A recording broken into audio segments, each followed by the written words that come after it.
बिस्मिल्लाहिर्रहमानिर्रहीम।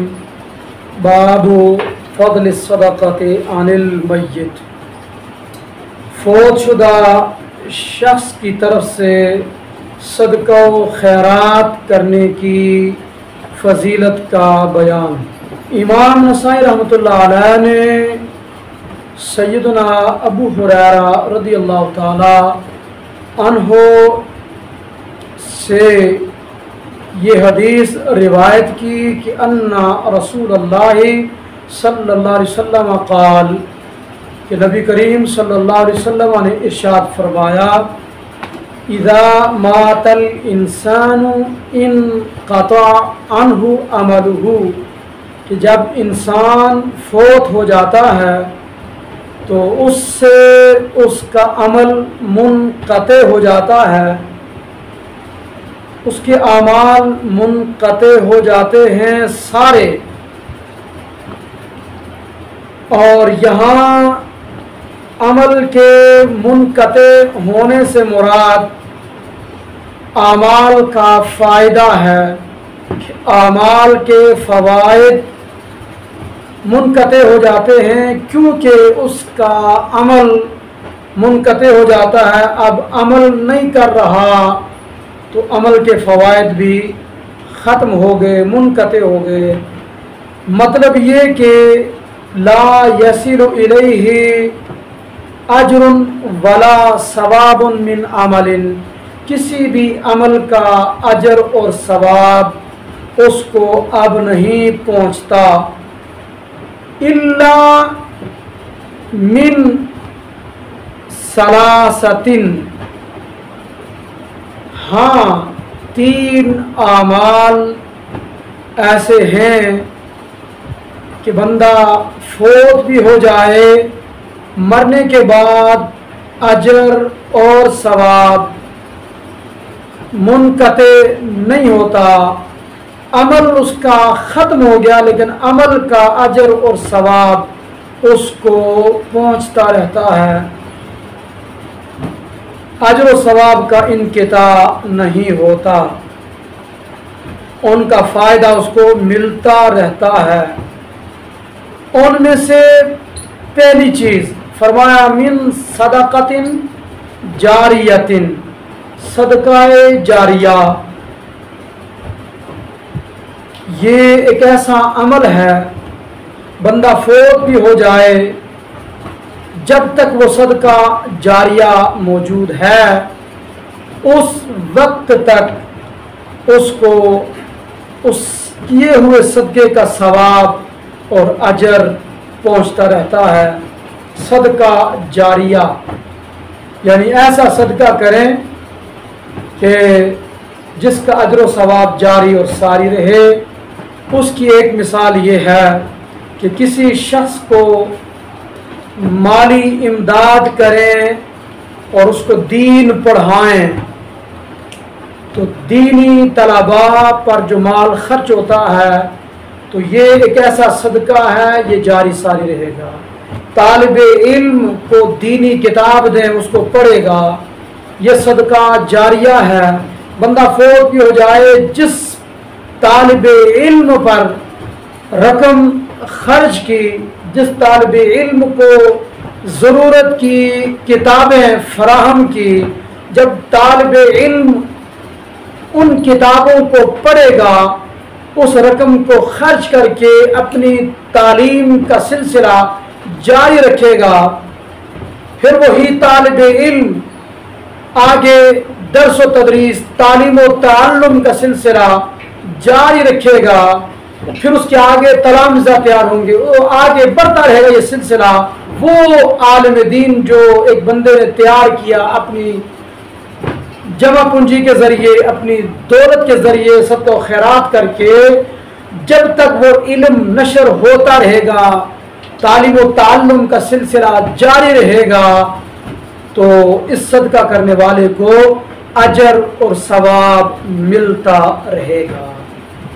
इसी तरह मदरसा बनाना, मस्जिद बनाना, जब तक वो मस्जिद और मदरसा कायम रहेगा, वहाँ मदरसे में लोग दीन पढ़ते रहेंगे, पढ़ाते रहेंगे, مسجد میں لوگ نماز پڑھتے رہیں گے تو مسجد بنانے والے کو اجر اور ثواب ملتا رہے گا۔ نمبر 2 ارشاد فرمایا وَعِلْمٍ يُنْتَفَعُ بِهِ، نفع بخش علم، وہ علم جو سیکھنے والے کو بھی فائدہ دے اور جس کو سکھایا جا رہا ہے اس کو بھی فائدہ دے، دنیا کے اندر اور آخرت کے اندر۔ علم 2 طرح کا ہے، ایک علم نفع بخش، ایک علم غیر نفع بخش، یعنی اس کا کوئی فائدہ نہیں۔ نفع بخش علم وہ ہے کہ جس کو سیکھ کر آپ خود بھی عمل کریں اور دوسروں کو بھی عمل کی ترغیب دیں، یہ نفع بخش ہے کہ خود بھی نیک بنے، دوسروں کو نیک بنایا۔ اور جس علم کا نفع نہیں وہ علم ہے جس کو سیکھ کر بندہ باعمل نہ بنے خود اور دوسروں کو بھی اس کی تعلیم نہ دے، وہ نفع بخش علم نہیں ہے، تو اس کا کوئی فائدہ نہیں۔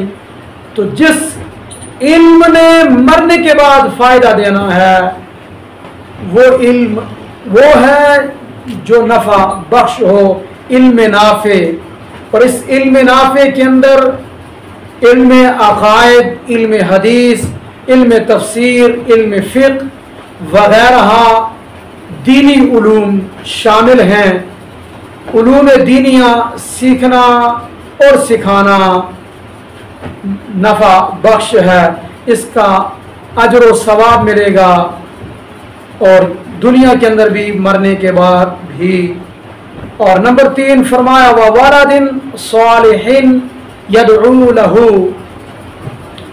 نیک اولاد، ایک اولاد کو نیک بنانا، ان کی اچھی تربیت کرنا، دین کی تربیت کرنا، دین سکھانا، جس سے اولاد نیک بن جائے۔ تو نیک اولاد یہ ایسا عمل ہے کہ اس کا اجر اور ثواب مرنے کے بعد بھی ملتا رہتا ہے۔ اولاد کی جب اچھی تربیت کریں، دینی ماحول فراہم کریں تو وہ صالح اور نیک بنے گی، ان کی نیکیاں تربیت کرنے والے کے لیے نفع بخش ہوں گی، ان کا اجر و ثواب ملے گا۔ اور پھر فرمایا یدعو لہو، نیک اولاد پھر اپنے والدین کے لیے دعائے مغفرت کریں، دعائے رحمت کریں، کہ یہ مزید نفع بخش معاملہ ہے۔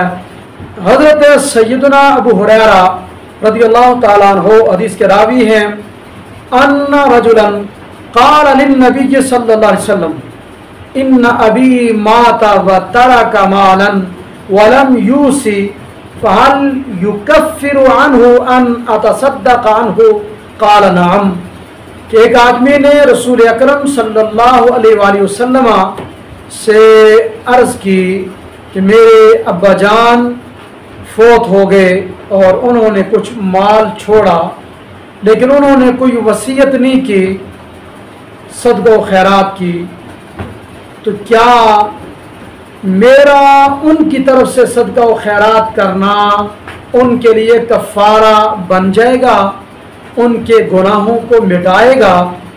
قال نعم، نبی علیہ الصلوۃ والسلام نے فرمایا ہاں، تم اپنے والد کے لیے جو صدقہ و خیرات کرو گے اس کا ثواب بھی انہیں ملے گا، ان کے گناہوں کا کفارہ بھی بن جائے گا۔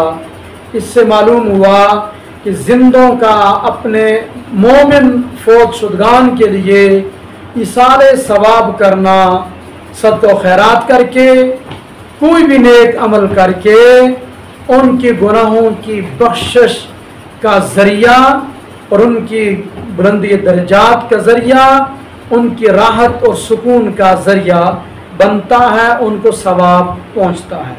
اور اس سے اگلی حدیث इमाम नसाई रहमतुल्लाह अलैह ने हज़रत शरीद बिन सुवैद अस-सक़फ़ी रज़ियल्लाहु ताला अन्हु से रिवायत की। फरमाते हैं अतैतु रसूलुल्लाह सल्लल्लाहु अलैहि वसल्लम, सहाबी रसूल फरमाते हैं कि मैं हुजूर की बारगाह में हाजिर हुआ। फ़क़ुल्तु, मैंने अर्ज़ की, इन्ना उम्मी औसत, मेरी अम्मी जान ने वसीयत की कि अन तो तका अनहा रक़बतुन, कि उनकी तरफ से एक रक़बा ग़ुलाम या लोंडी आज़ाद किया जाए।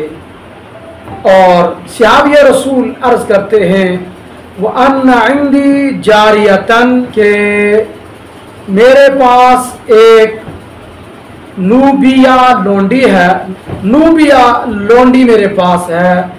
क्या वो लोंडी अगर आज़ाद कर लूँ तो मेरी तरफ से किफ़ायत कर जाएगी ये बात कि मैं उसको आज़ाद करूँ अपनी अम्मी जान की तरफ से। क़ाला, नबी करीम अलैहिस्सलाम ने फरमाया, ईतिनी बिहा, उसको मेरे पास लेके आओ। फ़अतैतु बिहा, सहाबी रसूल फरमाते हैं कि मैं अपनी उस लोंडी को नबी अलैहिस्सलाम के पास लेकर आया तो फ़क़ाल लहन नबी जो सल्लल्लाहु अलैहि वसल्लम मर रब्बुका, लोंडी से नबी करीम अलैहिस्सलाम ने फरमाया मर रब्बुका, तेरा रब कौन है? तो क़ालत अल्लाहु, लोंडी ने जवाब में अर्ज़ की अल्लाह ताला। क़ाला, नबी अलैहिस्सलाम ने फरमाया मन आना, ये बताओ कि मैं कौन हूँ? क़ालत, लोंडी ने जवाब में अर्ज़ की अंत रसूलुल्लाह, आप अल्लाह के रसूल सल्लल्लाहु अलैहि वसल्लम हैं। क़ाला, हुज़ूर अलैहिस्सलाम ने इरशाद फरमाया फ़आतिक़हा फ़इन्नहा मुअमिनतुन, इसको आज़ाद करो क्योंकि ये लोंडी मोमिना है। अब यहाँ पर काबिल तवज्जो बात, सवाल के अंदर मुतलकन रक़बा का जिक्र था, वो मोमिना हो या गैर मोमिना, लेकिन नबी करीम अलैहिस्सलाम ने मोमिना आज़ाद करने की यहाँ बात फरमाई। इसकी ये वजह है कि मोमिना को आज़ाद करने में तरगीब दिलाई